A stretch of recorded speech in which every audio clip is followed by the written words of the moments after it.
मैं शपथ लेता हूँ विद्यार्थी मेरा धर्म है, मानवता की सेवा करना मेरा परम लक्ष्य है। राष्ट्र की उन्नति में मैं सदैव तत्पर रहूँगा।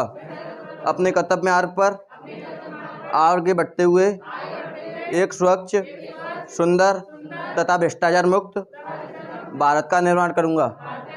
जय हिंद।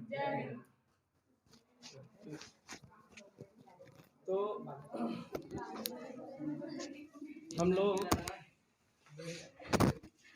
हम लोग वैदिक धर्म का अध्ययन कर रहे थे, वो वैदिक कल्चर, वैदिक संस्कृत का अध्ययन कर रहे थे। आज इस कड़ी में हम लोग अध्ययन करेंगे वैदिक धर्म। अब इससे आज हम ये भी जान जाएंगे कि हमारा धर्म किस तरीके से, आज जो हमारा जो हिंदू धर्म है, सनातन धर्म है, वो कैसे आया, कहाँ से आया, ये सब भी हम लोग आज इस लेक्चर के माध्यम से सीख जाएंगे। ठीक है, और हमारा मकसद ही यही है। इतिहास को पढ़ने का मकसद क्या है कि कम से कम अपने आप को तो जाने। प्राचीन इतिहास यही सिखाता है हमको कि हम अपने आप को जानें। तो देखिए, उसके पहले हम लोग, एक वाक्य है हमारा, सफलता तब मिलती है जब आपके सपने आपके बहाने से बड़े होते हैं। देखो, अब सर्दी आ गई है तो आपके बहाने जो है बहुत होंगे, सोने के बहाने बहुत होंगे, और सोने के लिए जो है हमारा मन हमेशा कहेगा कि अभी सर्दी है, रज़ाई में घुसे रहो, कुछ नहीं होता है, सर्दी निकल जाएगी तब पढ़ेंगे। ठीक है, ऐसे बहाने बनाता रहता है हमारा मन जो है। तो इसीलिए ये वाक्य हम लेके आए हैं कि सफलता तब मिलती है जब आपके सपने आपके बहाने से बड़े होते हैं। आपके जो बहाने हैं उनसे बड़े सपने होने चाहिए, तभी आपको सफलता मिलेगी। ठीक है, तो इसी वाक्य के साथ हम लोग शुरू करते हैं अपना वैदिक धर्म।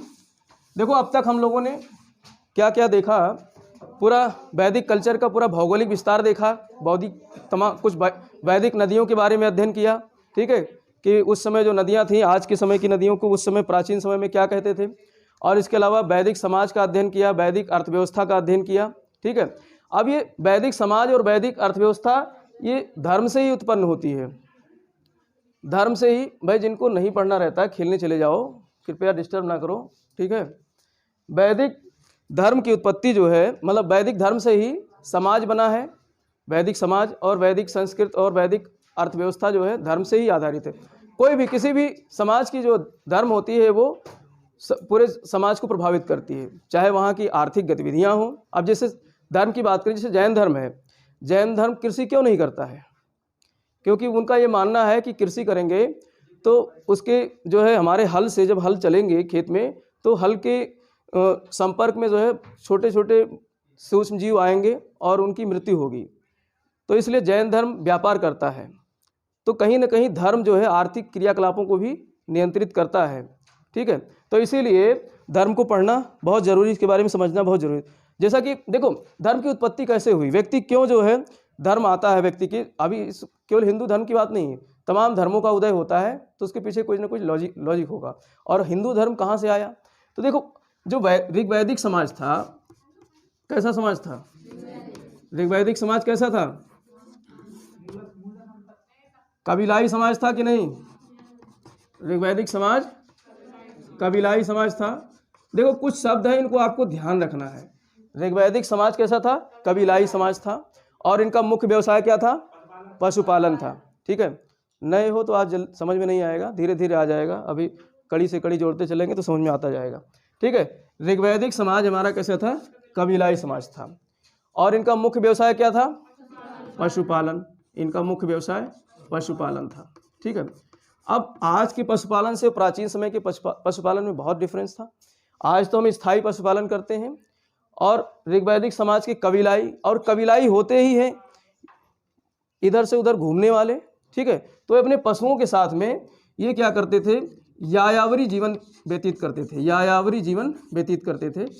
ये पशु के साथ एक स्थान से दूसरे स्थान घूमते रहते थे। ठीक है, अब जब पशुओं के साथ एक स्थान से दूसरे स्थान घूम रहे हैं तो इनको बहुत प्रकार की भौगोलिक जो है चीज़ों से सामना हुआ, बहुत प्रकार की भौगोलिक चीज़ों से सामना हुआ। इसमें कहीं वर्षा हो रही है, ठीक है, प्राकृतिक चीज़ों से, अर्थात भौगोलिक ना कह करके बल्कि प्राकृतिक शक्तियों से इनका सामना हुआ। कौन सी शक्तियों से? प्राकृतिक शक्तियों से इनका सामना हुआ, जिसमें वर्षा है, आंधी तूफान है, ठीक है, और इसी प्रकार से जो है ठंडी गर्मी, सब 3 प्रकार की वैसे ऋतुएं होती है, बरसात, ठंडी, गर्मी। तो ये सारी चीज़ें प्राकृतिक शक्तियां हैं, इन शक्तियों से इनका संपर्क हुआ, ठीक है। और जब मान लेते हैं वर्षा बढ़िया हो गई, थोड़ी बहुत खेती भी करते थे और वर्षा अच्छी हो गई ठीक ठाक, तो पशुओं के लिए चरागाह भूमि निकल आई। तो फिर वर्षा के लिए फिर ये क्या करते हैं, मतलब उसके लिए कृतज्ञता जाहिर करते रहोगे कि जो है वर्षा अच्छी हो रही, तो इसके सम्मान में जो है कुछ जो है इसको पूजा किया जाए सम्मान में। और कभी वर्षा बहुत ज़्यादा हो गई, बिजली कड़क रही है, उससे नुकसान हो रहा है, तो डर भी जाते थे। तो देखो प्राकृतिक शक्तियों का इनको जब सामना हुआ, प्राकृतिक शक्तियों के बारे में ये जान गए, तो इनके उसके लिए एक तो भय उत्पन्न हुआ और दूसरा सम्मान उत्पन्न हुआ। एक भय उत्पन्न हुआ, प्राकृतिक शक्तियों से ये भयभीत होने लगे। जो शक्तियाँ इनको नुकसान करती थी, प्राकृतिक शक्तियाँ, उनसे डरते भी थे और इसके अलावा उसका सम्मान भी करते थे। तो भय और सम्मान से अब यहाँ पर किसकी उत्पत्ति होती है? धर्म की। भय और सम्मान से धर्म की उत्पत्ति होती है। अभी धर्म नहीं बना, भय और सम्मान से इन्होंने जो प्राकृतिक शक्ति है उसको पूजना शुरू कर दिया। पूजना शुरू कर दिया किस रूप में? अभी चूंकि इंसान थे, ये क्या थे? इंसान थे, 2 पैर 2 हाथ 1 सर वाले व्यक्ति थे। तो इन्होंने अब प्रकृति को, मतलब वृक्ष है तो वृक्ष के रूप में नहीं पूजा कर रहे हैं, कोई ना कोई उसका आकार देंगे। तो इन्होंने साकार जो है ईश्वर की साकार संकल्पना की। ईश्वर की साकार संकल्पना वहीं से आती है, कहाँ से? ऋग्वेदों से। साकार संकल्पना, जैसे हम अपने रूप में ईश्वर को मान लेते हैं, जैसे हम इंसान हैं तो हम अपने रूप में ईश्वर को प्रतिष्ठापित, भाई मंदिर में किसी भी मूर्ति को देखो, चाहे ब्रह्मा की हो, चाहे जो है महेश की हो, मतलब विष्णु की हो या कृष्ण की हो, किसकी भी हो, सबकी मूर्तियों को हम साकार रूप देते हैं, अपने रूप में ही तो मानते हैं। तो इन्होंने फिर जो है जो प्राकृतिक शक्तियाँ थी उनका पहले तो दैवीयकरण किया, उनको देवता माना, उनका दैवीयकरण किया, और दैवीयकरण करने के साथ साथ में उनका क्या किया? मानवीकरण किया। क्या किया? मानवीकरण किया। यानी अब उन्हें पूजना है देवता के रूप में, तो उन्हें मानव के रूप में प्रतिष्ठापित किया, ठीक है। अब इसके बाद में चूंकि यहाँ पर एक ऋग्वेद, जो हमारा ऋग्वेद के कितने मंडल हैं? 10। तो ऋग्वेद के 10वें मंडल में एक वाक्य लिखा मिलता है, एकम सत विप्र बहुधा वदंती। एकम सत विप्र बहुधा वदंती, अर्थात सत्य एक ही है, उसके नाम अलग अलग हैं, अर्थात ईश्वर एक ही है, उसके नाम अलग अलग हैं। तो इस उक्ति से, ऋग्वेद के इस उक्ति से 10वें मंडल से हमें पता चलता है कि ये लोग एकेश्वरवादी थे। क्या थे? एकेश्वरवादी थे। तो यहाँ पर जो प्रश्न आएगा, परीक्षा में प्रश्न आएगा कि ऋग्वेद, एकेश्वरवादी की संकल्पना कहाँ से आती है? एकेश्वरवादी की संकल्पना कहाँ से आती है? ऋग्वेद से आती है, क्योंकि 10वें मंडल में लिखा हुआ है एकम सत विप्र बहुधा वदंती, ठीक है। ये जो है ऋग्वेद का एक क्या है? श्लोक है। जैसा कि मैंने बताया ऋग्वेद में 10,000 श्लोक लिखे गए हैं, तो उन श्लोकों में जो है एक श्लोक ये भी है जिसमें इसका मतलब होता है एकेश्वरवादी, यानी ईश्वर एक। इन्होंने प्रकृति को एक मान लिया, प्रकृति एक है, ईश्वर एक है, प्रकृति को एक मान लिया। लेकिन इन्होंने जब दैवीयकरण किया, दैवीयकरण मतलब देवतागण, तो अब दैवीयकरण, उसके नाम अलग अलग कर दिए, देवताओं के रूप में अलग अलग उसको नाम दे दिया, मानवीकरण कर दिया। तो यहाँ पर ये एकेश्वरवादी भी थे और एकेश्वर यानी ईश्वर एक है। ईश्वर क्या है? एक है। लेकिन अब चूंकि देवताओं के रूप में अलग अलग पहचान दी, तो ये बहुदेववादी भी थे। ये क्या थे? बहुदेववादी, अर्थात बहुत सारे देवताओं को मानते थे। ये क्या? बहुत सारे देवताओं को मानते थे, तो ये बहुदेववादी भी थे। तो यहाँ पर प्रश्न आएगा परीक्षाओं में कि ऋग्वैदिक समाज कैसा था? एकेश्वरवादी भी था और बहुदेववादी भी था, यानी ईश्वर, एक ईश्वर को मानता था और बहुत सारे देवताओं को भी मानता था। तो एकेश्वरवादी और बहुदेववादी इनका क्या था? धर्म था। किसका? ऋग्वैदिक समाज का। और धर्म कहाँ से बना?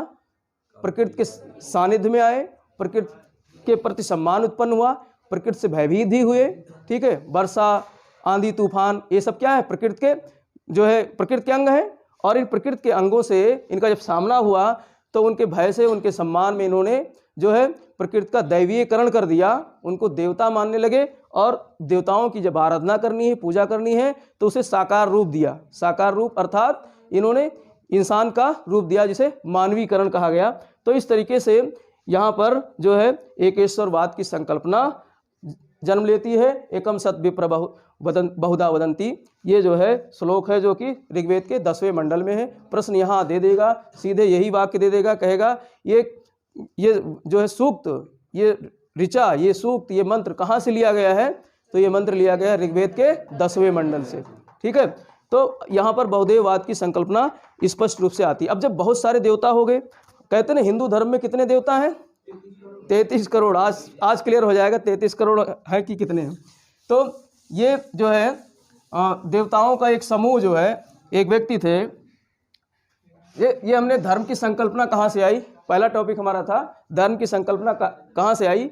तो यहाँ पर ये स्पष्ट रूप से आप क्लियर हो गया। 2020 के IAS की परीक्षा में एक प्रश्न यहीं से आया था। अब इतना मैं जो अभी पढ़ा दिया हूँ इसी पे प्रश्न आया था कि ऋग्वैदिक धर्म जो है एकेश्वरवादी होते हुए भी वो जो है बहुदेववादी क्यों है, इस पर चर्चा कीजिए। अभी ये सारा क्लियर हो जाएगा यहाँ पर, तो वही लिखना रहेगा आपको। मेंस की परीक्षा बताओ, मतलब ऑप्शनल इतिहास के ऑप्शनल पेपर में ऐसा प्रश्न आया था जो आप इस टॉपिक से उसको लिख सकते हो पूरी तरीके से कि जो है ऋग्वैदिक समाज जो है एकेश्वरवादी होते हुए भी वो बहुदेववाद की संकल्पना कैसे जो है साकार हुई, वहाँ पर चर्चा कीजिए। इस टाइप का एक प्रश्न था, सटीक मुझे ध्यान नहीं, लेकिन ऐसे ही कुछ प्रश्न था, मैं पलट रहा था एक दिन।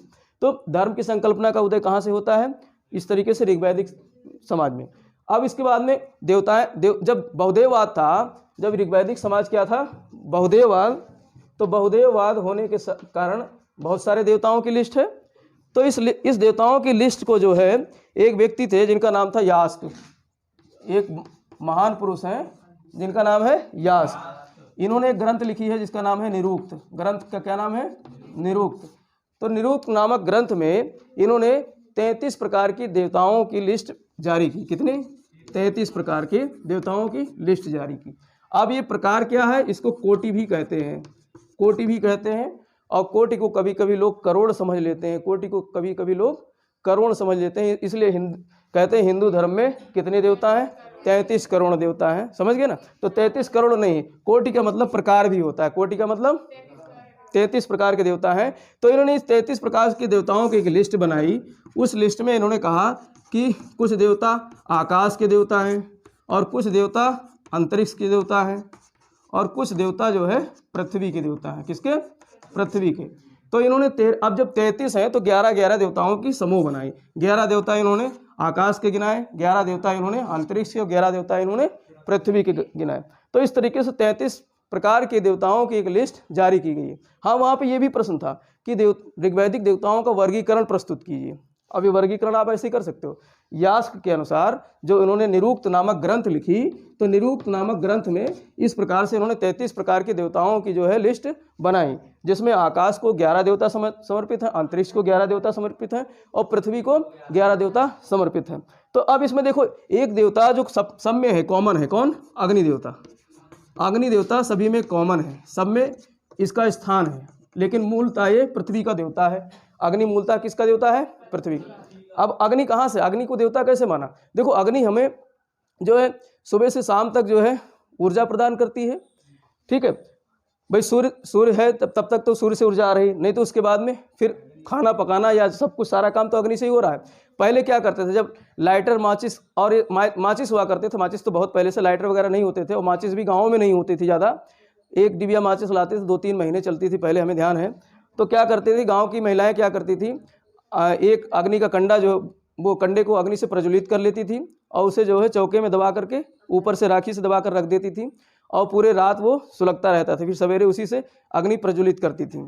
तो इसीलिए अग्नि को घरों का अतिथि भी कहा गया है। घरों का अतिथि, भाई घर में हम इसको बसा कर रखते हैं ना, अतिथि घर में रहता है तो घरों में इसको रखा गया, इसीलिए अग्नि को जो है अतिथि का, घरों का अतिथि भी कहा गया है। तो अब देखो, अग्नि पृथ्वी का देवता है, लेकिन ये अंतरिक्ष में भी है, आकाश में भी है। कैसे है? क्योंकि जब अग्नि प्रज्वलित करते हैं, यज्ञ का विधान करते हैं, जब हम हवन करते हैं तो अग्नि प्रज्वलित करते हैं और अग्नि में जब हम जो बलि देते हैं, आहुति देते हैं, उस आहुति को वो धुआं के माध्यम से आकाश और अंतरिक्ष के देवताओं को समर्पित करता है। तो इसीलिए अग्नि जो है तीनों लोकों की देवताओं का प्रतिनिधित्व करने वाला जो है देवता माना गया। तीनों लोक, यहाँ पे पाताल लोक की बात नहीं हो रही, यहाँ आकाश देवता, अंतरिक्ष देवता और पृथ्वी के देवता। अब यहाँ पे कुछ लिस्ट में इनके नाम है, उनको थोड़ा सा नोट कर लो। जैसे आकाश के देवता एक हैं दौ, आकाश के देवता एक हैं दौ। दौ जो है ऋग्वैदिक आर्य के सबसे प्राचीनतम देवता है। ऋग्वैदिक आर्य के सबसे प्राचीनतम देवता कौन है? दौ, याद रखना, दौ सबसे प्राचीनतम देवता है। और इसके अलावा आकाश में है तो सूर्य देवता भी इसी से संबंधित हैं। सूर्य देवता भी जो है आकाश के वरुण है, वरुण है, और वरुण के साथ साथ में इसका मित्र भी है। ठीक है, अभी सब सारे देवताओं पे थोड़ा थोड़ा बताएंगे। मित्र भी है, और इसके अलावा पूषण है, पूषण भी एक देवता है, नाम नोट करते चलना। उषा, सविता, उषा, सविता, ठीक है। सविता, सविता किसको समर्पित जो है हमारा कौन सा मंत्र है? गायत्री मंत्र किसको समर्पित है? सविता को, सविता को, सविता। अभी क्लियर हो जाएगा। सूर्य को ही सविता कहते हैं, जब चमकता हुआ स्वरूप सूर्य का होता है तो उसको क्या कहते हैं? सविता कहते हैं। अभी सारा क्लियर कर देंगे, ठीक है। और एक अश्विन देवता भी हैं। तो इस तरीके से ये सारे देवता जो है, देवतागण कहाँ आते हैं? आकाश में। दौ, सूर्य, वरुण, मित्र, पूषण, उषा, सविता और अश्विन, ये सब किसके समूह में आते हैं? आकाश के समूह में आते हैं। और अंतरिक्ष के समूह में अग्नि तो है ही है, इसके अलावा इंद्र देवता हैं, इंद्र देवता अंतरिक्ष के देवता हैं, ठीक है। मरुत, रुद्र, मरुत्र वायु के देवता मरुद्र हैं, मरुत हैं, रुद्र हैं। आद्य शिव, विष्णु के जो है प्राचीनतम रूप रुद्र, ठीक है। और वायु, ठीक है, और पर्जन्य, ये सारे देवता किसके अंतर्गत आते हैं? अंतरिक्ष देवता के अंतर्गत आते हैं। इंद्र, मरुत, रुद्र, वायु, पर्जन्य और अग्नि देवता तो है ही है, तीनों जगह विद्यमान है। और पृथ्वी के देवता, पृथ्वी है ही है, एक पृथ्वी की देवता पृथ्वी है। सोम है, ठीक है, सोम वनस्पतियों के देवता। बृहस्पति हैं, सोम है, बृहस्पति हैं, ठीक है, बृहस्पति। इसके अलावा जो है आपका सरस्वती जी, ज्ञान की देवी सरस्वती, ठीक है। और अरण्यनी भी है, अरण्यनी, वनों की देवी अरण्यनी। तो इस तरीके से कुछ देवता और कुछ देवियों का एक समूह बनाया, कुछ देवता और कुछ, लेकिन यहाँ पर ऋग्वैदिक समाज में देवता ही ज़्यादा क्या थे? महत्वपूर्ण थे। देवता ही महत्वपूर्ण थे, बल्कि देवियों का महत्व कम था। तो देवताओं की लिस्ट ज़्यादा जारी की और देवियाँ कुछ कम ही थीं, जैसे आरण्यनी, सविता, ये सब क्या हैं? उषा देवियाँ हैं, ठीक है। अब ये तो हुआ ऋग्वैदिक समाज का जो है इस तरीके से वर्गीकरण, इस तरीके से देवताओं की वर्गीकरण, ऋग्वैदिक समाज के देवताओं का वर्गीकरण। तो किसने किया? यास्क महोदय ने। यास्क विद्वान थे, उन्होंने एक ग्रंथ लिखा था निरुक्त, और उस ग्रंथ में 33 प्रकार के देवताओं को जो है बताया गया है, जिसे 3 कैटेगरी में बांटा गया है, अंतरिक्ष, आकाश और पृथ्वी, ठीक है। तो इस तरीके से देवताओं का समूह तैयार हो जाता है। अब यहाँ पर एक एक करके देवताओं के बारे में थोड़ा सा हम लोग चर्चा कर लेते हैं। ये सब अभी हम ऋग्वैदिक देवताओं के बाद चर्चा कर रहे हैं, ठीक है। और जो इसके बाद जो उत्तर वैदिक काल आएगा उसमें थोड़ा सा जो है इसकी देवताओं की महत्ता चेंज हो जाती है। तो यहाँ पर कुछ महत्वपूर्ण देवता हैं, उनकी महत्व, उनकी विशेषता के बारे में चर्चा करते हैं। हमारा ये टॉपिक वर्गीकरण हमने कर दिया। अब देवताओं की महत्ता, देवता कौन से देवता महत्वपूर्ण है इस समय के? जैसे ऋग्वैदिक समाज का सबसे महत्वपूर्ण देवता था इंद्र। कौन सा था? इंद्र। तो ऋग्वैदिक समाज का सबसे महत्वपूर्ण देवता जो इंद्र था, इंद्र के बारे में कुछ विशेषताएं हैं, उसको समझ लेते हैं। इंद्र देवता जो है बहुत महत्वपूर्ण देवता था, और इसीलिए ऋग्वेद में इस पर 250 सूक्त मिलते हैं। ऋग्वेद में इस पे कितने सूक्त मिलते हैं? 250 सूक्त मिलते हैं ऋग्वेद में। किस पर? इंद्र पर, ठीक है। और इसे विश्व का स्वामी भी कहा गया है। इसको क्या कहा गया है? विश्व का स्वामी। ये विश्व का स्वामी भी कहलाता है। और इसके अलावा इसे जो है युद्ध का नेता भी, आर्यों के युद्ध का नेता। भाई आर्य युद्ध करते थे ना, आर्य लड़ाका जात थी, तो आर्यों के युद्ध का नेता किसे माना गया है? इंद्र को, ठीक है। और इसे वर्षा का नेता भी कहा गया है। वर्षा का जो है नियंत्रक, वर्षा कराने वाला देवता, तो वर्षा का भी देवता था ये। तो इस तरीके से ये जो है महत्वपूर्ण देवता था। इसका जो अस्त्र था, आयुध था, अस्त्र था, क्या था? वज्र। वज्र कैसे बना था इसका? महर्षि दधीच की हड्डियों से बनाया गया था। और बनाया कैसे गया था? वृत्तासुर राक्षस की हत्या करने के लिए, उसको मारने के लिए। तुम्हारे यहाँ वृथला है ना, वो कुछ इसी कथा से मिलता जुलता होगा।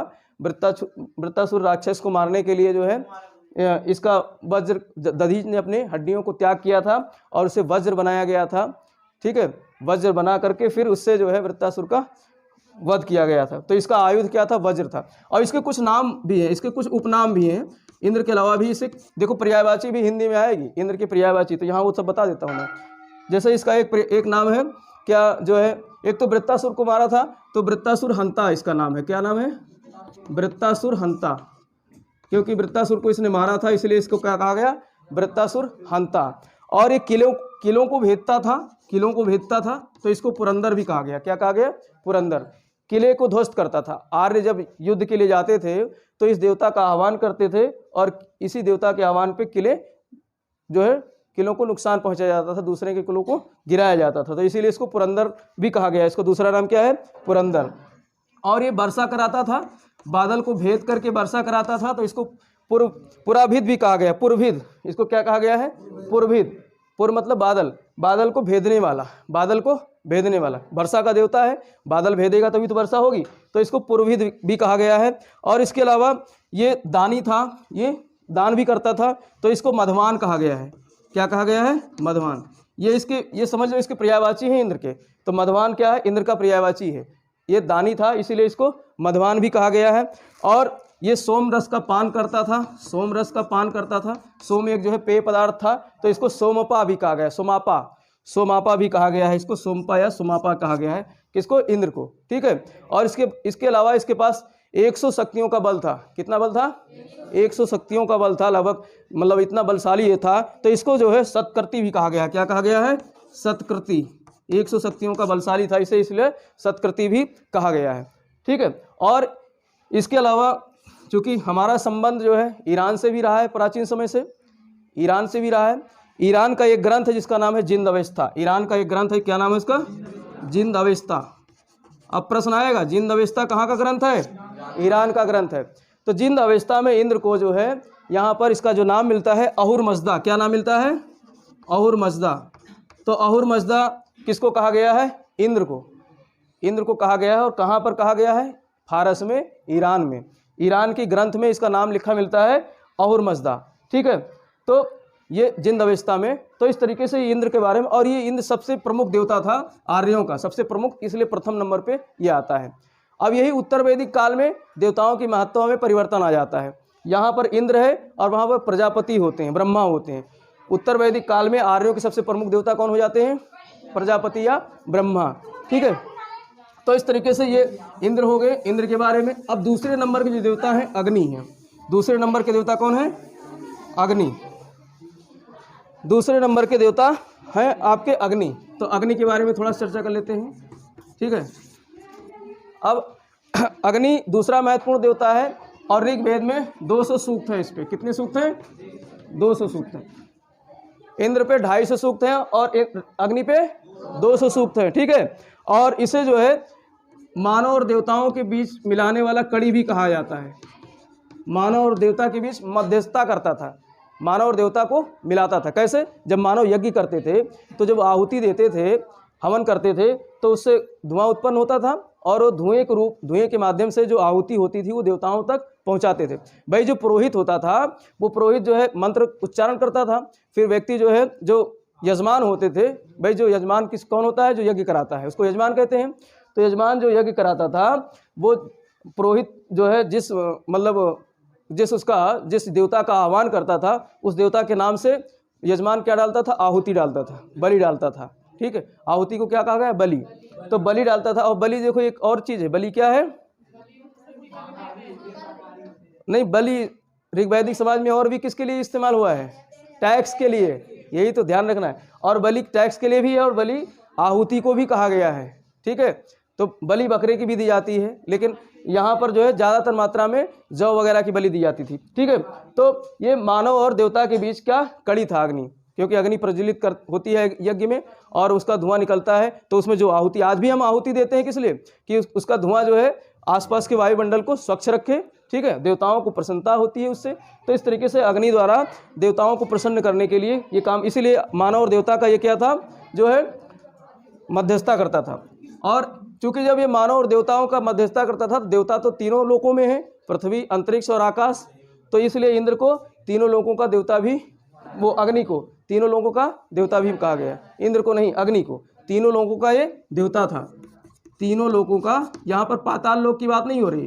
कौन सी लोक?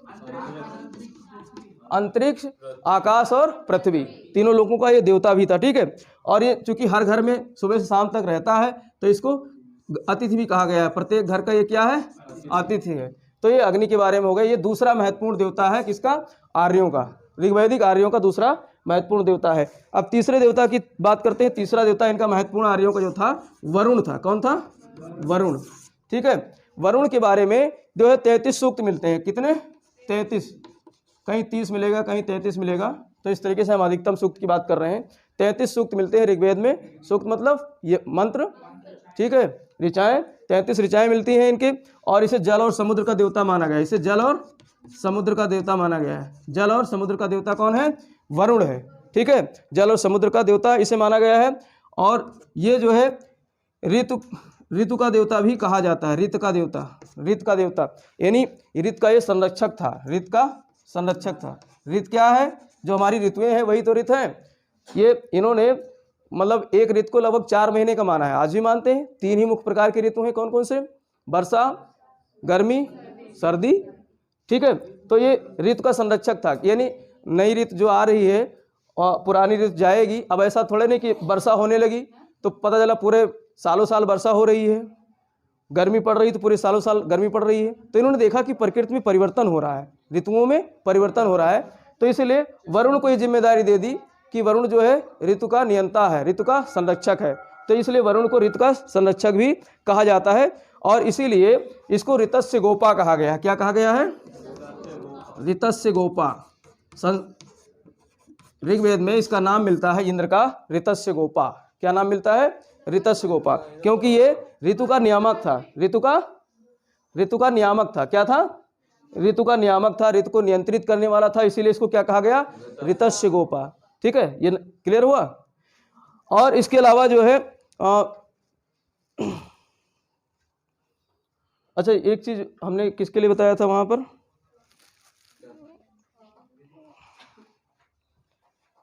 चलो, अब जो है चौथा देवता है। चौथे देवता को हम सोम की बात करते हैं। किसकी? सोम की बात करते हैं। चौथा महत्वपूर्ण देवता कौन है? सोम है। ये चौथा महत्वपूर्ण देवता है। अगर इसकी ऋचाओं की बात करें तो इस 144 मंत्र लगभग मिलते हैं। 150 मंत्र के आसपास इस पे मिलते हैं। कितने? 150 मंत्र इसके आसपास मिलते हैं। सोम का मतलब होता है वनस्पति। सोम का मतलब क्या होता है? वनस्पति। कहते नहीं सोम रस, सोम रस। पहले सोम रस पीते थे। सोम रस मतलब मदिरा। हाँ, वनस्पतियों से बनाई हुई मदिरा पहले पी जाती थी। तो ये सोम रस जो है सोम का देवता था, वनस्पतियों का देवता था ये। ठीक है। वरुण बताया तो समुद्र, जल और समुद्र। वरुण जो है जल और समुद्र का देवता था। वरुण जो है जल और समुद्र का देवता था। और सोम जो है वनस्पति का देवता। सोम वनस्पति का देवता। और इसके अलावा जब लोग वनस्पति से बने हुए सोम रस का पान करते हैं तो फिर कैसा जीवन हो जाता है? उल्लासपूर्ण हो जाता है ना, मदमस्त जीवन हो जाता है। तो इसको उल्लासों का देवता, हर्ष का देवता भी कहा गया। हर्ष का देवता किसको कहा गया है? उल्लास और हर्ष का देवता सोम को कहा गया है। कहीं यहीं से बना होगा, क्योंकि सोम रस का पान करके लोग देखते हो कितना एंजॉय करते हैं, हर्ष उल्लासित होते हैं। तो इसीलिए इसको उल्लास का देवता भी कहा गया। हर्ष उल्लास का देवता सोम को कहा गया है। ठीक है। कहीं ना कहीं कड़ी से कड़ी जुड़ती चली जाती हैं। ठीक है। तो ये चार प्रमुख देवता थे। और भी जो है इसी कड़ी में कई देवता हैं, लेकिन उनका हम थोड़ा थोड़ा जिक्र करेंगे, ज़्यादा नहीं जिक्र करेंगे। यहाँ पे ये चारों देखने के बाद थोड़ा सा हम उत्तर वैदिक देवताओं को देख लेते हैं। उत्तर वैदिक देवताओं में कौन, यहाँ कौन देवता प्रमुख था? ऋग्वैदिक समाज में देवता कौन प्रमुख है? इंद्र। ऋग्वैदिक समाज में इंद्र प्रमुख है। ठीक है। और उत्तर वैदिक समाज में, उत्तर वैदिक आर्यों का देवता प्रमुख कौन हो गया? प्रजापति। कौन हो गया? प्रजापति। ठीक है। प्रजापति मतलब पालन करता। कौन? पालन करता, सृजन करता। सॉरी, पालन करता नहीं, सृजन करता। प्रजापति ब्रह्मा। प्रजापति का मतलब ब्रह्मा। ब्रह्मा ने क्या किया है? सृजन किया है, सृष्टि की रचना की है। तो इसीलिए प्रजापति सृजनकर्ता, ये उत्तर वैदिक आर्यों का सबसे प्रमुख देवता हो जाता है, सबसे प्रमुख देवता ये हो जाता है। और दूसरे नंबर का सबसे प्रमुख देवता रुद्र है, जिसको हम लोग जो है आदि शिव कहते हैं, रुद्र। और ये रुद्र देवता जो थे उस समय ऋग्वैदिक समाज के ये सबसे जो है गुस्से वाले देवता माने गए हैं। सबसे ज़्यादा गुस्सैल देवता कौन है? रुद्र हैं। आज भी हैं, जब जो है शंकर जी गुस्से में हो जाते हैं तो तांडव करते हैं, पूरी पृथ्वी भस्म कर देते हैं, इस तरीके से है ना कल्पना। तो रुद्र देवता का संकट, मतलब वो जो हमारे शंकर जी का संकल्पना है वो रुद्र देवता से ही आया है। ये हमारे आद्र शिव हैं, जो उत्तर वैदिक काल में जो है ये किस रूप से जाने जाते थे? पशुओं के देवता के रूप में, पशुओं के देवता के रूप में ये जाने जाते थे। किसके देवता? पशुओं। भाई जब इनके बारे में आज भी पढ़ते हैं या चर्चा करते हैं तो ये अपनी शादी में बारात में किसको ले जाते हैं? भूत पिशाच पशुओं को ले जाते हैं ना। तो उनसे उनको जो है लगाव रहा होगा, प्रेम रहा होगा पशुओं से, तभी तो ये पशुओं के देवता हैं रुद्र। तो रुद्र को पशुओं को तो ये प्रजापति प्रमुख देवता उत्तर वैदिक कार्य समाज के। और दूसरे प्रमुख देवता कौन हो गए? रुद्र। इधर हमने जो है पहला देवता कौन देखा था? इंद्र। और दूसरा प्रमुख देवता कौन देखा था? अग्नि। और तीसरा वरुण। और चौथा सोम। ठीक है। ये लेकिन देवताओं की महत्ता में यहाँ परिवर्तन आ जाता है, देवताओं की महत्ता में यहाँ परिवर्तन आ जाता है। और तीसरे देवता हो जाते हैं विष्णु। तीसरे देवता यहाँ कौन हो जाते हैं? विष्णु। ठीक है, विष्णु, जो कि ये जो है जगत के पालन करता यही है। कौन है? जगत के पालन करता विष्णु। ठीक है, तो जगत के पालन करता विष्णु यहाँ पर आ जाते हैं, सोम की जगह विष्णु का स्थान आ जाता है। तो यहाँ पर हम क्या देख रहे हैं? देवताओं की महत्ता में क्या हो रहा है? परिवर्तन हो रहा है। देवताओं की महत्ता में परिवर्तन हो रहा है। यहाँ पे इंद्र प्रमुख थे, यहाँ पर प्रजापति। दो नाम तो याद ही रखो, ऋग्वैदिक आर्यों के देवता प्रमुख कौन थे? इंद्र थे। और उत्तर वैदिक आर्यों के प्रमुख देवता कौन होंगे? प्रजापति। हंसो मत, मैं अपना नाम नहीं ले रहा हूँ ये ब्रह्मा की बात हो रही है, प्रजापति ब्रह्मा।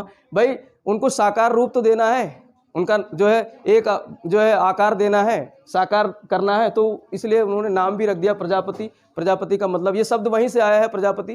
प्रजापति का मतलब सृजन करने वाला, बनाने वाला। जैसे हम मिट्टी की मूर्ति बनाते हैं, सृजन करते हैं, लेकिन उसमें आत्मा नहीं डाल पाते हैं। आत्मा डाल लें तो फिर वास्तविक ब्रह्मा हम लोग हो जाएं, लेकिन ऐसा नहीं है। ठीक है।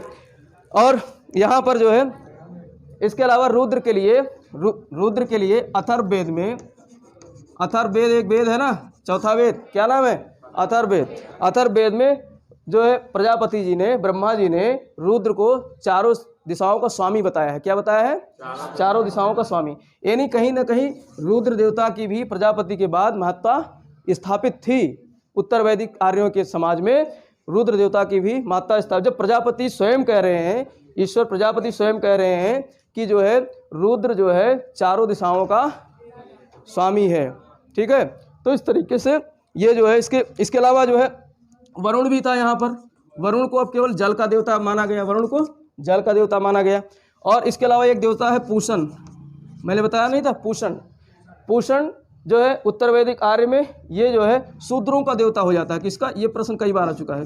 किसका देवता है? शूद्रों का। जो हमने समाज पढ़ाया था, 4 भागों में समाज बटा हुआ था, तो जो चौथा समाज का चौथा वर्ग है शूद्र, उनके देवता कौन हो जाते हैं? पूषण। कब हो जाते हैं? उत्तर वैदिक समाज में। उत्तर वैदिक समाज में शूद्रों के देवता पूषण हो जाते हैं। लेकिन ऋग्वैदिक समाज में ये वनस्पति और जो है उसके देवता होते हैं, जड़ी बूटियों के, यानी कि आयुर्वेद के। तो इस तरीके से अभी थोड़ा सा ये तो हो गया, मतलब उत्तर वैदिक आर्य कौन कौन से देवता थे, और ऋग्वेद के कुछ देवता छूटे हुए हैं, उनके बारे में भी थोड़ा सा देख लेते हैं। जैसे हमने सोम तक कर लिया था ना। और एक अब जैसे सूर्य के बारे में चर्चा करते हैं। ठीक है, सूर्य चमकने से पहले क्या होता है? लालिमा निकलती है, प्रातःकाल। ठीक है, तो प्रातःकाल की देवी किसको कहा गया है? उषा को। किसको कहा गया है? उषा को। ये प्रातःकाल की देवी हैं। ठीक है, और इसके बाद में जो है सूर्य का उदय होता है। सूर्य का क्या होता है? उदय होता है। तो उदित सूर्य को क्या कहा गया है? मित्र। उदित सूर्य को क्या कहा गया है? मित्र।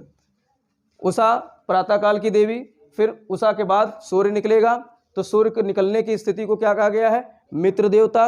और उसके बाद में सूर्य चमकेगा कि नहीं चमकेगा? तो सविता। चमकते हुए सूर्य को क्या कहा गया है? सविता। चमकता हुआ सूर्य क्या कहलाता है? सविता। और जो हमारी जो तीसरे मंडल में ऋग्वेद के तीसरे मंडल में गायत्री मंत्र जो है वो सविता को ही समर्पित है। और ये सूर्य का चमकता हुआ रूप है, आप समझ गए। सूर्य का चमकता हुआ रूप क्या है? सविता। तो सविता को ही जो है हमारे गायत्री मंत्र समर्पित हैं, ठीक है। और इसके बाद में जो है फिर अब पूरा सूर्य हो जाता है, पूरा सूर्य देवता है। अभी सब सूर्य देवता सबका नियामक हो गया, पूरी पृथ्वी का सबका नियामक हो गया। तो इसको कहते हैं समस्त विश्व का संचक, समस्त विश्व का ये रक्षक है। क्या है? समस्त विश्व का रक्षक। तो सूर्य को क्या कहा गया है? समस्त विश्व का रक्षक। और ये इसके मतलब ऐसा माना जाता है कि इस घोड़ों में इसका रथ जो है मतलब घोड़ों से जुता हुआ है और तेज भाग रहा है। सूर्य तेज मतलब परिक्रमा कर रहा है ब्रह्मांड की, तो इसीलिए इसको तेज दौड़ता हुआ घोड़े के रूप में कल्पना की गई है कि बहुत तेज भाग रहा है सूर्य। देखो उस समय ऋग्वेद में, उस समय लोग जानते नहीं थे ब्रह्मांड के बारे में कि ब्रह्मांड में सूर्य की गतियाँ क्या हैं। तब ये जानते थे कि सूर्य गतिशील है। और ये तो अभी 150-200 साल पहले जो है इसके बारे में लोग जानना शुरू किए हैं। और हमारे यहाँ हमारे ऋग्वैदिक ग्रंथ में आज से जो है 2-3 हज़ार वर्ष पहले इस बात को कह दिया थे ऋग्वेद के जो है ऋचाओं ने, रचनाकारों ने, कि सूर्य जो है ये घोड़ों से जुता हुआ, तेज भागता हुआ, दौड़ता हुआ जो है एक जो है ये देवता है, ठीक है। तो बहुत सारी चीज़ें इसीलिए वेदों का अध्ययन कर रहे हैं पाश्चात्य लोग जो है, पश्चिम देश के विद्वान वेदों का अध्ययन करके वहाँ से बहुत सारी चीज़ें खोज रहे हैं, ठीक है। और इसके अलावा जब सूर्य है तो सूर्य की चमक से, अब ये हम जब भूगोल पढ़ेंगे तो देखेंगे उसमें किस तरीके से बादल का निर्माण होता है, आंधियाँ कैसे आती हैं। तो जब सूर्य है तो सूर्य ही सब चीज़ों का नियामक है, पृथ्वी पर जो है यही सारी चीज़ें जो है उत्पन्न करता है। तो ये आंधी भी उत्पन्न करता है। क्या करता है? आंधी। अब आंधी से रक्षा करने के लिए इन्होंने एक देवता की कल्पना की है जिसका नाम रखा मरुत। क्या नाम रखा? मरुत। तो मरुत किसका देवता है? आंधी का, ठीक है। अब जब आंधी आएगी, अब आंधी अपने साथ क्या लाते हैं? बादल। और बादल क्या करते हैं? वर्षा। बादल क्या करते हैं? वर्षा। तो पर्जन्य एक देवता है, पर्जन्य। अभी इंद्र को भी वर्षा का देवता कहा गया है और पर्जन्य भी वर्षा का देवता है। क्या है? वर्षा का। पर्जन्य भी वर्षा का देवता है। और जब वर्षा होगी तो नदियों में पानी जाएगा। तो पर्जन्य को वर्षा और नदी का देवता माना गया है। क्या माना गया है? वर्षा और नदी का देवता। और जब वर्षा और नदी आएगी तो फिर वनस्पतियाँ उगेंगी, बारिश होगी तो हरियाली आएगी, हरियाली आएगी तो पेड़ पौधे उगेंगे। तो वनस्पतियों का एक देवता जो है पूषण, किसको माना गया है? पूषण। और वनस्पतियों में कुछ औषधियाँ होंगी। क्या होंगी? औषधियाँ होंगी। तो वनस्पति के साथ साथ में इसको औषधि का देवता भी माना गया है। किसको? पूषण को। ये वही पूषण है जो उत्तर वैदिक काल में जाकर के शूद्रों का देवता माना जाता है। लेकिन ऋग्वेद में पूषण को क्या माना गया है? वनस्पति और औषधियों का देवता। और एक अब मान लो वनस्पति हैं और वनस्पति कई जो है पेड़ पौधे मिल जाएंगे तो वन का निर्माण होगा। क्या निर्माण होगा? वन बनेगा। तो यहाँ पर अरण्यानी एक देवी की कल्पना की गई है। अरण्यानी, अरण्यानी मतलब ये वनों की देवी है। किसकी? वनों की देवी, ठीक है। वनों की देवी, वन देवी की हम आज भी पूजा करते हैं, ठीक है। तो इस तरीके से ये हम कड़ी से कड़ी जोड़ करके देवताओं की लिस्ट हमने जारी कर दी है। और इस तरीके से आप इसको याद भी कर सकते हो। उषा, मित्र, सविता, सूर्य बढ़ते कदम में। प्रातःकाल उषा, उदित सूर्य, मित्र, फिर चमकता सूर्य सविता, फिर सूर्य, पूरा सूर्य बन जाएगा। और सूर्य क्या है? समस्त विश्व का रक्षा करने वाला। और जब सूर्य चमकेगा तो पृथ्वी पर कुछ ना कुछ घटना घटित होगी। तो आंधी आएगी, आंधी के लिए मरुत देवता की कल्पना की गई है। मतलब आंधी को रोको, वही मरुत देवता, आंधी को रोको। फिर जब आंधी आएगी तो साथ में बादल आएंगे, बादल आएंगे तो वर्षा होगी। वर्षा के लिए पर्जन्य देवता को माना गया है। और वर्षा होगी तो नदी आएगी, तो वर्षा और नदी को पर्जन्य देवता के लिए समर्पित किया गया है। और इसके बाद में जब नदियाँ और वर्षा होंगी तो वनस्पतियाँ उगेंगी, वनस्पतियों में औषधियाँ भी कुछ होंगी। तो वनस्पति और औषधि का देवता पूषण है। और पूषण को उत्तर वैदिक काल में शूद्रों का देवता माना गया है। इन्हीं देवताओं की जो है मात्रा में परिवर्तन हुआ है, ठीक है। और उसके बाद में जब वनस्पतियाँ बनेंगी तो बहुत सारे फॉरेस्ट खड़े हो जाएंगे। तो फॉरेस्ट की देवी कौन है? अरण्यानी। वनों की देवी कौन है? अरण्यानी। क्लियर हो गया? कड़ी से कड़ी ऐसे जोड़ना सीखो, इतिहास जो है बहुत रुचिकर हो जाएगा, ठीक। तो इस तरीके से ये हमने देवताओं के बारे में, और कुछ अभी 2-3 देवता और रह गए, थोड़ा सा देख लो। एक तो ज्ञान की देवी कौन है? सरस्वती। आज भी है ज्ञान की देवी सरस्वती, हम पूजा करते हैं। और ऋग्वेद में भी थी ज्ञान की देवी सरस्वती। और जब ज्ञान होगा तभी तो जो है पुरोहित यज्ञ करेगा। और इसीलिए जो है यज्ञ का देवता क्या माना गया है? बृहस्पति को। बृहस्पति को क्या माना गया है? यज्ञ का देवता। और यज्ञ कौन कराता था? पुरोहित। यज्ञ कौन कराता था? पुरोहित कराता था। तो बृहस्पति को यज्ञ का देवता कहा जाता था, ठीक है। और इसके अलावा जो है रुद्र भी एक देवता है उसके समय के, ऋग्वेद के। और रुद्र को कौन देवता कहा गया है? सबसे गुस्सैल और क्रोधी स्वभाव के, तो रुद्र देवता हैं, ठीक है। ज्ञान ज़्यादा हो जाएगा तो फिर क्रोध आएगा कि नहीं आएगा? तो फिर ज्ञान ज़्यादा हो गया सरस्वती ज्ञान देवी की, और उसके बाद में एक क्रोध देवता की कल्पना की गई रुद्र के नाम से। और यही रुद्र बाद में जाकर के उत्तर वैदिक काल में किसके देवता हो जाते हैं? पशुओं के देवता हो जाते हैं। दिमाग में रखा करो बातों को, यही पशुओं के देवता हो जाते हैं, क्योंकि देवताओं की महत्ता में परिवर्तन हो जाता है।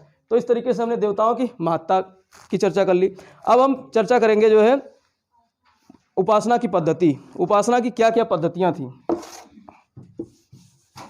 किस प्रकार से ये लोग उपासना करते थे, ठीक है।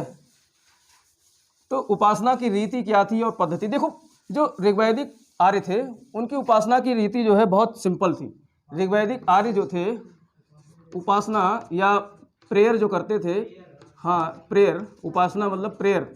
ऋग्वैदिक आर्य की उपासना जो है बहुत सिंपल थी, बहुत सिंपल थी, ठीक है।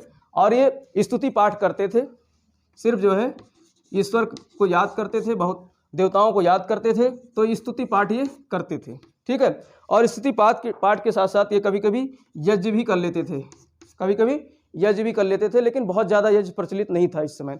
और यज्ञ में ये क्या चढ़ाते थे? बलि चढ़ाते थे, यज्ञ में बलि चढ़ाते थे। और बलि किस चीज़ का चढ़ाते थे? ये साग भाज वगैरह का, साग सब्जी, और हाँ, और यौ का, यौ मतलब जौ, ठीक है, यौ मतलब जौ। ऋग्वेद में जौ को यौ कहा गया है, तो ये साग यौ इसकी क्या चढ़ाते थे? बलि। कभी कभी ओकेजनली अगर जरूरत पड़ती थी, किसी देवता को शांत करना है, तो ये पशु बलि देते थे। क्या देते थे? पशु बलि देते थे, बहुत कम, रेयरली बहुत कम। लेकिन सामान्यतया ये बलि में क्या चढ़ाते थे? साग, जौ, साग मतलब घास फूस, ये सब थी, ठीक है। आज भी तो हम लकड़ी वगैरह का वो करते हैं, नारियल वगैरह चढ़ाते हैं, तो ये सब साग के ही उदाहरण हैं। तो इस तरीके से यज्ञ में ये बलि किस चीज़ का देते थे? ये सब ये देते थे, ठीक है। जायफल वगैरह ये सब है, साग के ही उदाहरण तो हैं, ठीक। और इसके अलावा ये लोग बहुत सरल मंत्रों का जाप करते थे। यज्ञ के समय जो पुरोहित होता था वो मंत्र पढ़ता था, तो बहुत सरल मंत्र। ऐसा अगर कभी गलत मंत्र पढ़ गया, जैसे कभी होता नहीं कि पंडित जी आए और मंत्र गलत पढ़कर चले गए, तो जो विधि विधान है वो सब उल्टा पुल्टा हो जाता है, ऐसा आज भी मानते हैं हम। लेकिन यहाँ पर ये लोग बहुत बहुत इनोसेंट थे इस मामले में। तो ये कहते थे हम, ईश्वर माफ़ कर देगा, ईश्वर ने हमें ही तो बनाया है, देवताओं ने, तो अगर गलती से कोई गलत विधि विधान हो जाए तो ईश्वर माफ़ कर देगा। तो यहाँ पर जो है अभी दिक्कत नहीं आती थी, इसलिए। और फिर जब ऐसे मंत्र भी सीख रहे थे, ये सब अभी सीख ही रहे थे पुरोहित लोग मंत्र पढ़ना, तो फिर इनको क्या था, जो ये दक्षिणा भी नहीं लेते थे यज्ञ में, क्या नहीं, दक्षिणा नहीं लेते थे, फ्री करते थे, पूजा पाठ फ्री करवा देते थे, ठीक है। अभी भी होता है, अब फ्री नहीं होता है।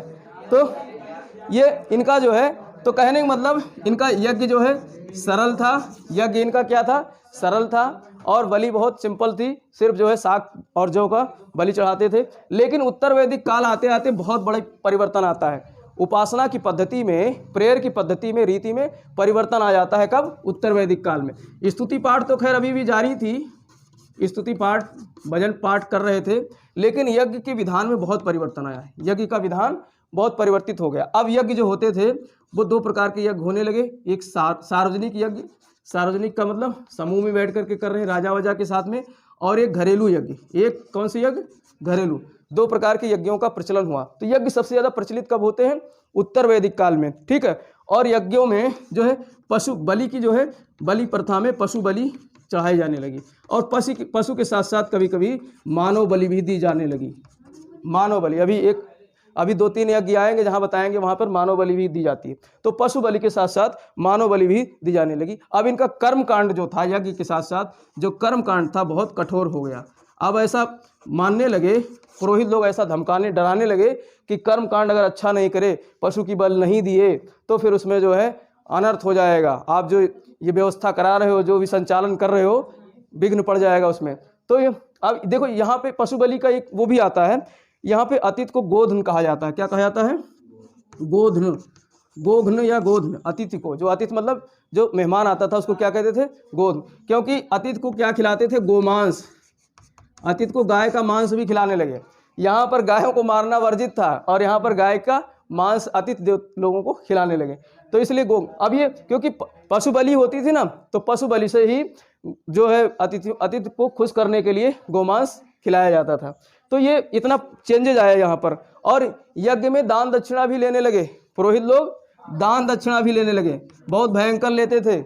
गाय लेते थे दान के रूप में, गाय लेते थे, इसके अलावा धन धान्य लेते थे, थोड़ा बहुत जमीन जायदाद लेते थे। तो इस तरीके से ये सब जब उत्तर वैदिक काल में जब पुरोहित लोग इतना सब कुछ लेने लगे, इसी वजह से तो प्रतिक्रिया स्वरूप अब चूंकि उसमें चार जो है समाज में 4 प्रकार के लोग थे, ब्राह्मण, क्षत्रिय और वैश्य शूद्र। तो ब्राह्मण और क्षत्रिय तो एक जैसे ही थे। तो फिर यहाँ पर ब्राह्मण और क्षत्रियों में अब लड़ाई सी होने लगती है। वो कहते हैं मैं बड़ा हूँ, वो कहते हैं मैं बड़ा हूँ। तभी तो नए धर्म आते हैं बाद में। जो भी आप जैन धर्म को ले लो या बुद्ध धर्म को ले लो, सब कौन थे? क्षत्रिय थे। इन्होंने इस धर्म से, इनके पुरोहितों से, अब ये जो राजा थे उन्होंने जमीनें इतनी दान दे दी यज्ञ में जो है पुरोहितों को कि वो जो है ज़्यादा शक्तिशाली होने लगे पुरोहित उनसे। तो ये सब कारण रहे हैं। तो इस तरीके से ये जो है कुछ व्यवस्था थी इसकी। अब इसमें कुछ यज्ञ हैं, देख लेते हैं हम लोग। प्रमुख यज्ञ हैं कुछ।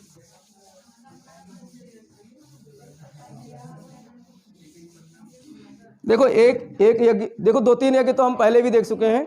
जैसे एक अश्वमेध यज्ञ होता था। कौन सा? अश्वमेध यज्ञ। अश्वमेध यज्ञ होता था, ये बहुत महत्वपूर्ण यज्ञ था।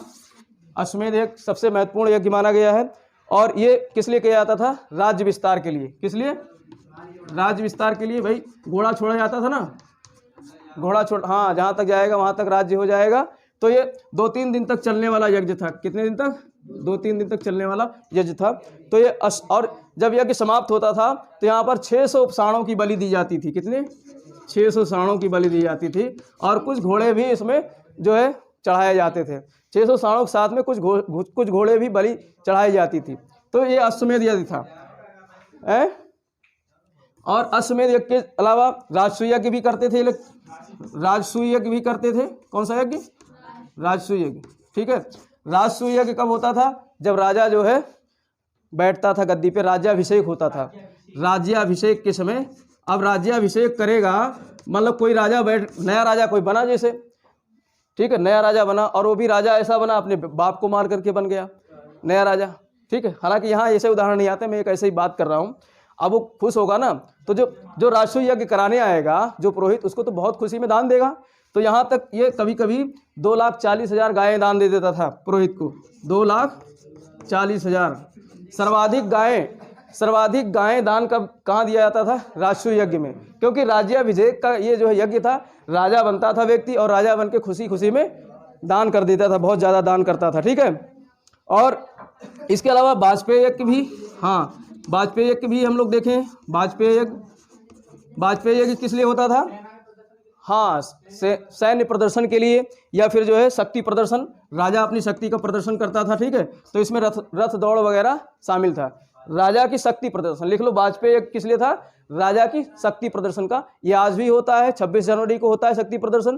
तो ये वाजपेय यज्ञ का ही उदाहरण है। ये तो एक कॉमन यज्ञ जो मतलब राजा वगैरह कराते थे। अब जो है कुछ यज्ञ जो है उस तरीके से घरेलू टाइप के भी होते थे। हाँ, ठीक है। जैसे एक यज्ञ होता था अग्निहोत्र यज्ञ। कौन सा? अग्निहोत्र यज्ञ। अब ये अग्निहोत्र यज्ञ, इसका नाम ही है अग्नि। तो ये सुबह शाम की अग्नि की उपासना के लिए की जाती थी। सुबह शाम अग्नि की उपासना के लिए। भाई सुबह भी अग्नि की ज़रूरत होती है, खाना बनाने के लिए अग्नि प्रज्वलित करते हैं, शाम को भी अग्नि प्रज्वलित करते हैं। तो कहीं ना कहीं ये वहीं से बना है। अग्निहोत्र यज्ञ जो है सुबह शाम जो है अग्नि की उपासना के लिए ये यज्ञ की जाती थी। और जब अग्नि जलेगी तो पापों का क्या होगा? नाश होगा। तो इस यज्ञ से पापों का नाश होता था, पापों का नाश करने के लिए। अब देखो यहाँ पर जो है पाप पुण्य की बात आने लगी। ऋग्वैदिक समाज में पाप पुण्य की बात नहीं थी। यहाँ पर लोग पाप भी करने लगे थे, अर्थात पाप करने लगे थे, तभी तो पापों के नाश की बात होगी। तो पापों के नाश करने के लिए अग्निहोत्र यज्ञ करते थे। और चूंकि जब अग्नि प्रज्वलित होती थी तो व्यक्ति जो है अंतरिक्ष और आकाश में जाता था। तो इस स्वर्ग में जाने का, स्वर्ग मार्ग का भी ये यज्ञ था। व्यक्ति स्वर्ग में जाने की कल्पना करता था। अब स्वर्ग नर्क की बात आ गई। ऋग्वैदिक समाज में स्वर्ग नर्क के बारे में नहीं जानते थे, वो तो भौतिकवादी थे ऋग्वैदिक समाज वाले। भौतिक जो मिल जाए वो खा लो पी लो, बस यही जीवन है। लेकिन उत्तर वैदिक समाज जो है क्या हो जाता है, स्वर्ग नर्क की बात भी करता है। वो कहता है कि अच्छे कर्म करो, पाप जो किए हो तो अग्निहोत्र यज्ञ करके पाप से निष्पाप हो जाओ। और कौन कहता था, पुरोहित लोग कहते थे, तुमने अब जो अपने जीवन में पाप किए होंगे तुम्हें पता भी, हाँ तुम्हें पता भी नहीं होगा पाप कौन कौन से किए हैं, तो अग्निहोत्र यज्ञ कर डालो जिससे कि पापों का नाश हो जाए। ठीक है। और एक यज्ञ होता था चतुर्मास, एक यज्ञ होता था चतुर्मास, चौमासा जिसको कहते हैं हम, है ना। तो चतुर्मास यज्ञ भी होता था। ये ऋतु बदलने पर यज्ञ किया जाता था। कब? ऋतु परिवर्तन पर। और ऋतु हर चार माह पे ऋतु बदलते थे। ऋतु 4 माह पर बदलते थे। अब 4 माह पे बदलेंगे तो साल भर में 12 महीने होते हैं, तो 3 ही ऋतु की कल्पना तो की गई। तो 3 ऋतु कौन हो जाएंगे मुख्य रूप से? भौगोलिक रूप से 3 ही ऋतु हैं मुख्य रूप से, वर्षा, सर्दी और गर्मी। तो ये इसको चतुर्मास यज्ञ के माध्यम से जो है इसको शांत किया जाता था। चतुर्मास को मतलब ऋतु बदल रहा है, मान लो वर्षा हमेशा होती रहे तो वहाँ पर यज्ञ कर दिया जाता था। आज भी जो है जब वर्षा नहीं होती तो यज्ञ करते हैं कि नहीं करते हैं? हल वगैरह चलाते हैं, देखा होगा महिलाएं हल चलाती हैं, वर्षा नहीं होती है। ये उसी समय की संकल्पना से चली आ रही है। ठीक है। और इसके अलावा पुरुष मेध यज्ञ होता था। पुरुष मेध यज्ञ, मेध मतलब पावरफुल, मेधा शक्ति बढ़ानी है, और शक्ति बढ़ाने के लिए पुरुष मेध यज्ञ करता था व्यक्ति जो है अपनी पावर शक्ति बढ़ाने के लिए। और इसमें मानव की बलि दी जाती थी। किसकी? मानव की बलि दी जाती थी। आज भी कुछ पाखंडी लोग देते हैं बालक की बलि, की नहीं देते थे? तो वो पुरुष मेध यज्ञ ही करते होंगे और छोटे छोटे बालकों को पकड़ ले जाते हैं और मानव बलि देते हैं अपने पुरुषार्थ को, अपने जो है बल को बढ़ाने के लिए। इस प्रकार से ये जो है वो। और एक होता था पंच पशु यज्ञ, एक होता था पंच पशु यज्ञ। 5 प्रकार के पशुओं की यहाँ बलि दी जाती थी। भेड़ बकरा और जो है घोड़ा, हाँ भेड़ बकरी घोड़ा और बैल और एक मानव को भी पशु माना गया है। तो भेड़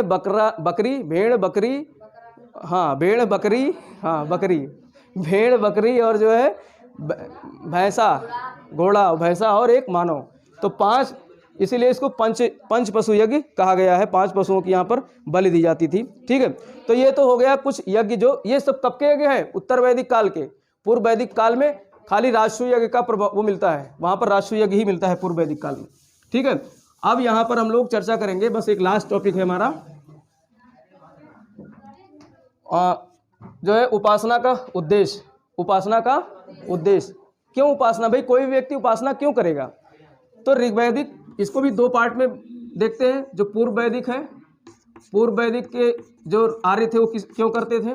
उनका सिंपल फंडा था, संतान उत्पन्न के लिए, संतान के लिए करते थे, धन धान के लिए करते थे, धन धान प्राप्त हो, यानी कि जो है अनाज प्राप्त हो, पशु हमारे जो है पशु हमको, हाँ पशु बीमार ना हो, पशु धन मिले ज़्यादा, और फिर हम आरोग्य रहें, निरोग रहें, आरोग्य के लिए। तो इनके पूर्व वैदिक काल के जो है उद्देश्य था बहुत सिंपल था, संतान उत्पत्ति के लिए, धन धान्य के लिए, और जो है पशु आरोग्य, इसके लिए ये जो है उपासना करते थे। तो इनका ये उद्देश्य था। और जो पूर्व वैदिक काल, जो उत्तर वैदिक